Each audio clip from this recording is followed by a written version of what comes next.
আজ আমি আপনাদের সামনে হাজির হয়েছি একটি অন্যরকম রেসিপি নিয়ে, চন্দনা শুটকি মাছ দিয়ে মূলোর ভাজা রেসিপি।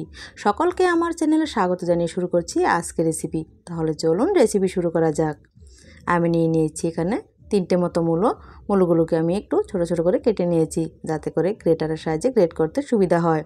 নিয়েছি একটি থালা এবং গ্রেটার। মূলোগুলো একে একে গ্রেট করে নিচ্ছি। মূলো করে দেখতে পাচ্ছেন কীরকম করে গ্রেট হচ্ছে। এরকমভাবে সবগুলো গ্রেট করে নিয়ে আমি আবার আপনাদের সামনে চলে আসছি। সবগুলো গ্রেট করা হয়ে গেছে, দেখতে পাচ্ছেন। এরকমভাবে আমি সবগুলো মূলো গ্রেট করে নিয়েছি। এবার আমি যে শুটকি মাছটা দিয়ে রান্না করব সেটা আপনাদের দেখাচ্ছি। লেজা মাথা রেখে মাঝখানে যে পেটের অংশটা সেটাই আমি এখানে ব্যবহার করব। শুটকি মাছটা ভালোভাবে কেটে নিচ্ছি। মাঝখান বরাবর কেটে আমি ছোট ছোট করে টুকরো করে নেব।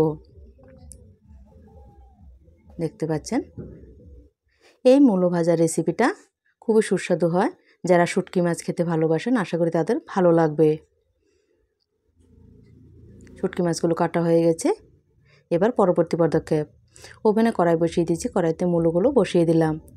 মূলোগুলো বেশ খানিকক্ষণ ধরে আমাকে মজিয়ে নিতে হবে। দিয়ে দিলাম নুন এবং দিয়ে দেবো হলুদ। নুন এবং হলুদ দিয়ে অনেকক্ষণ ধরে মূলোগুলোকে মজিয়ে জল শুকিয়ে নিতে হবে। দেখতে পাচ্ছেন আমি নেড়ে দিচ্ছি। নেড়ে চেড়ে ঢেকে দেব।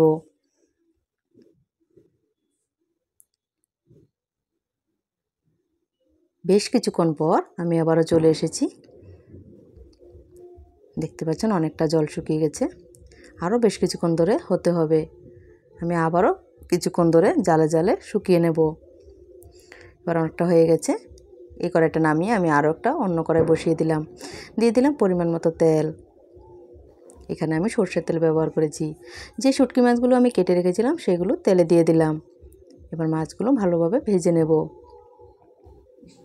দিয়ে দিলাম হলুদ, দিয়ে দিলাম পরিমাণ মতো নুন, দিয়ে দিলাম একটু কাশ্মীরি লঙ্কার গুঁড়ো। এতে ভাজাটা লাল লাল হবে, কিন্তু ঝাল হবে না। ভাজাগুলো প্রায় হয়ে গেছে। দেখতে পাচ্ছেন শুটকি মাছগুলো ভাজা হয়ে গেছে। এবার আমি এতে মূলোগুলো দিয়ে দেব। যে মূলোগুলো আমি আগেই মজিয়ে রেখেছিলাম নুন হলুদ দিয়ে, সেগুলো দিয়ে দিলাম। এবার শুটকির সাথে এই মূলোগুলো অনেকক্ষণ ধরে ভেজে নিতে হবে। এটাকে আমরা মূলো ভাজা বলি, আপনারা কি বলেন জানাবেন। অনেকে মূলো বটিও বলে। আমি এখানে একটু ঝাল লঙ্কার গুঁড়ো দিয়েছি, খুবই সামান্য, দেখতে পাচ্ছেন দিয়েছি। আমরা ঝাল কম খাই, সেই জন্য সব রান্নাতে আমি ঝাল কম ব্যবহার করি। আপনারা যারা যারা শুটকি মাছ খেতে ভালোবাসেন তারা এই রেসিপিটি করে দেখতে পারেন। এই রান্নাতে আমি বেশ অনেকখানি ধনেপাতা ব্যবহার করেছি। দেখলে মনে হবে যেন অনেকটাই ধনেপাতা, আসলে কিছুক্ষণ পর দেখতে পাবেন ধনেপাতাগুলো মজে গেলে আর দেখা যাবে না। ধনেপাতাটা একটু বেশি দিলে রান্নাটা অনেকটা স্বাদ হয়।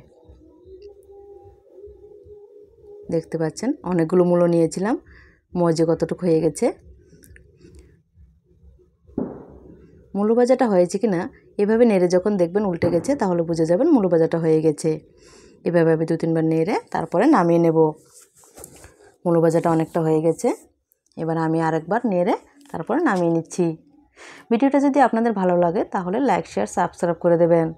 লাইক করতে কোনো টাকা লাগে না, সাবস্ক্রাইব করতে কোনো টাকা লাগে না। আপনাদের একটা লাইক আমাকে ভিডিও বানাতে অনেকটা সাহায্য করবে।